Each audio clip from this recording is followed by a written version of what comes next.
Assalamualaikum warahmatullahi wabarakatuh. Salam sejahtera bagi semuanya. Sebelumnya izin memperkenalkan diri. Nama saya Muhammad Zulkifli, NPM 2151020071 dari Prodi Perbankan Syariah, kelas B, Fakultas Ekonomi dan Bisnis Islam, mata kuliah Qiraatul Quran. Baik, sebelumnya saya selaku moderator kelompok 7 ingin memperkenalkan anggota kelompok saya yang bernama, yang pertama Lisda Sari, yang kedua Mea Puspitasari, yang ketiga Muhammad Zulkifli, dan yang keempat Nofreza Riana. Untuk susunan pemateri yang pertama yaitu akan disampaikan oleh saya sendiri. A. Pengertian hukum nun mati dan tanwin. Hukum nun mati dan tanwin adalah suatu pertemuan antara nun mati dan tanwin, baik bertemu dalam satu kalimat ataupun berbeda kalimat. Namun, pengecualian untuk tanwin karena tak ada tanwin yang bertemu dalam satu kalimat pada salah satu hukum nun mati, yaitu izhar, akan menciptakan 4 hukum bacaan, yaitu izhar, idgham, ikhfa, dan iqlab. Baik, selanjutnya B. Macam-macam pembagian hukum nun mati dan tanwin. Telah kami singgung dalam pengertian hukum nun mati dan tanwin di atas bahwa hukum nun mati dan tanwin ada 4 hukum bacaan yang terdiri dari izhar, idgham, ikhfa, dan iqlab. Satu yaitu izhar. Izhar artinya jelas atau terang. Secara istilah, izhar adalah cara membaca huruf hijaiyah yang dilafalkan dengan jelas tanpa gunah atau dengung. Izhar terjadi ketika huruf nun mati atau tanwin bertemu dengan huruf-huruf izhar. Lafalnya dibaca dengan terang, hukum bacaannya adalah izhar yang harus dibaca dengan terang dan jelas. Yang masuk kategori huruf izhar yaitu kha, ain, ho, ha, ha, dan hamzah. Jenis-jenis izhar dan contohnya dalam Al-Quran. 1. Izhar halki. Terjadi ketika huruf nun mati atau tanwin bertemu dengan huruf-huruf izhar halki. Huruf-huruf izhar halki diucapkan jelas melalui tenggorokan. Terdiri dari alif, ha, ho, ain, ho, ha, hamzah.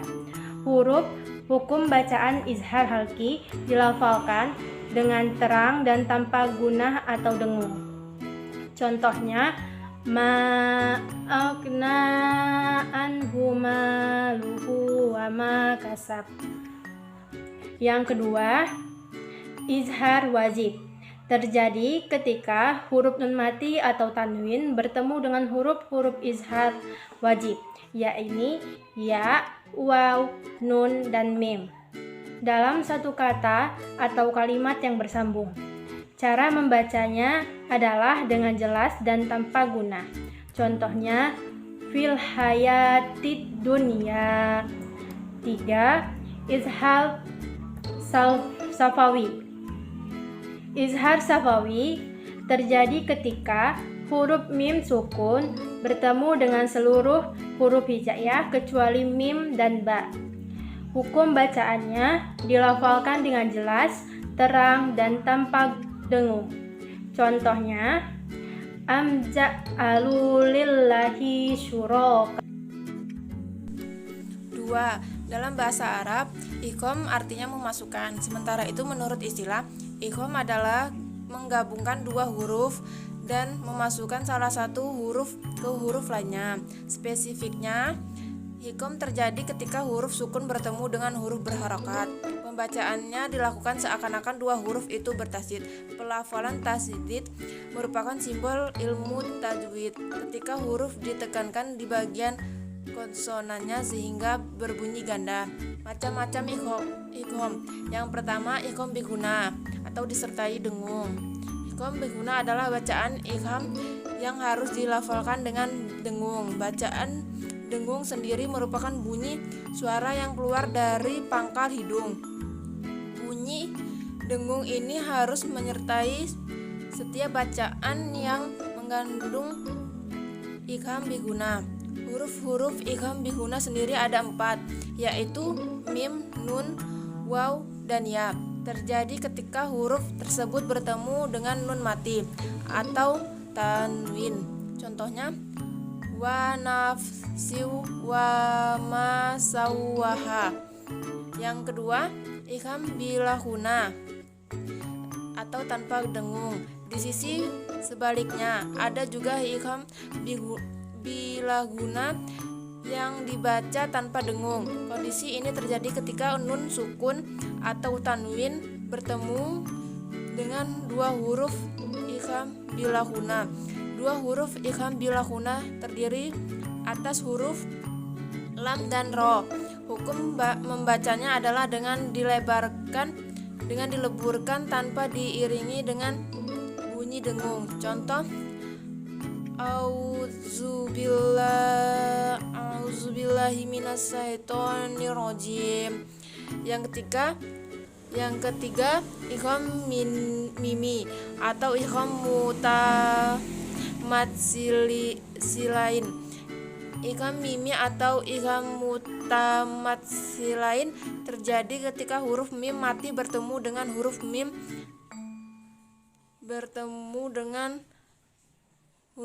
Cara membacanya seperti melafalkan mim yang bertasjid. Huruf mim pertama dimasukkan ke mim kedua, kemudian didengungkan atau diberi guna. Contoh innallazina yakhshawna rabbahum bil ghaibi lahum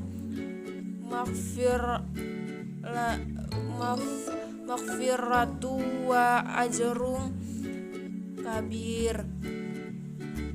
3. Iklab. Menurut bahasa iklab artinya mengganti, sedangkan menurut istilah tajwid iklab artinya mengganti bunyi bacaan nun mati atau tanwin menjadi mim apabila huruf sesudahnya adalah huruf ba. Biasanya ditandai dengan huruf mim kecil. Biasanya bentuk huruf mim yang berdiri. Cara membaca iklab yaitu dengan menukar bunyi huruf nun sukun atau tanwin menjadi bunyi huruf mim mati disertai dengung. Karena itu, ketika nun mati ataupun tanwin akan bertemu dengan huruf ba, bibir atas dan bibir bawah tersebut posisinya tertutup dan juga diiringi dengan suara dengung kurang lebih 2 harakat. Contoh hukum bacaan iklab dan cara membacanya. Tanwin bertemu huruf ba sehingga dibaca summum. Nun mati bertemu huruf ba dibaca mim ba dima. Yang keempat yaitu ikhfa. Ikhfa itu dapat diartikan menutupi atau menyamarkan. Nah, ikhfa itu secara istilah yaitu nun sukun atau tanwin menimbulkan suara dengung apabila bertemu dengan huruf ikhfa. Nah, hurufnya itu ada 15, yaitu ta, sa, jim, dal, zal, za, sin, shin, shad, dal, tom, zo, fa, kof, sama kaf. Kemudian ikhfa itu ada 5 macam. Yang pertama adalah ikhfa kubro. Nah, ikhfa kubro itu nun sukun atau tanwin bertemu dengan huruf ikhfa dekat mengeluarkannya pada huruf hijaiyahnya dengan mahraj huruf nun. Kemudian hurufnya itu ada 3, yaitu ada ta, dal, dan to. Kemudian suaranya mendekati n dan berdengung panjang 2 harakat. Kemudian yang kedua yaitu ikhfa hakiki. Nah, ikhfa hakiki ini berlaku bila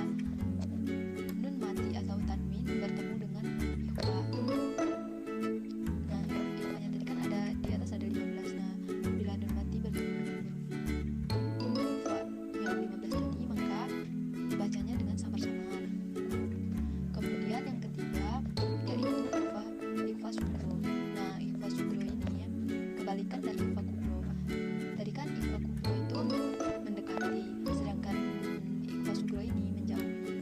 Nah, dan suaranya ifa kubro tadi kan mendekati n dan berdengung panjang 2 harokat. Nah, sedangkan ifa sugro ini dia mendekati dan dengungnya pendek. Kemudian hurufnya yang ini hanya 2, yaitu kaf dan kof. Kemudian yang keempat yaitu ifa wasta. Nah, ifa wasta ini kesatuan dari ifa kubro dan ifa sugro. Suaranya ini mengarah dan hurufnya yaitu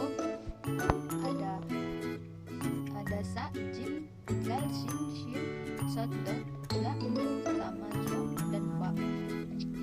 Kemudian yang terakhir adalah yaitu ifa syafawi. Ifa syafawi ini dibacanya samar-samar dan berdengung. Nah, ifa syafawi ini berbeda dengan ifa hakiki. Bila ifa syafawi tadi kan bermati atau tanwin nah, sedangkan ifa syafawi ini yaitu mim mati bertemu dengan huruf ba. Baik, sekian penyampaian materi dari kelompok 7.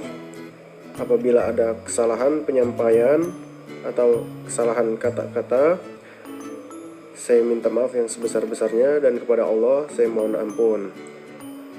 Akhir kata, wassalamualaikum warahmatullahi wabarakatuh.